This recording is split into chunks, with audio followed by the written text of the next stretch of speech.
There's a couple of ways to change the alarm sound on Android tablets. You could go to Settings, Sound, Volume, and change it from there. Or you can use the Clock app to have a different volume for each alarm.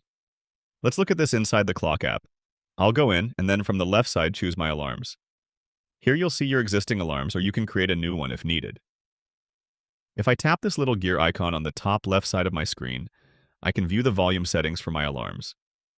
I can either use the same volume for all my alarms and set it from here, or if I want, I can use a different volume for each alarm. When I choose the individual volume setting, I can now go back and choose an alarm from my list. I only have one, so we'll do it with this one. I'll choose the alarm and then go to Alarm Sound. Here I can set the sound or ringtone for this alarm and set the volume individually. And if I had multiple alarms set on my tablet, I could do this for each alarm, setting some of them louder and some of them to be more quiet.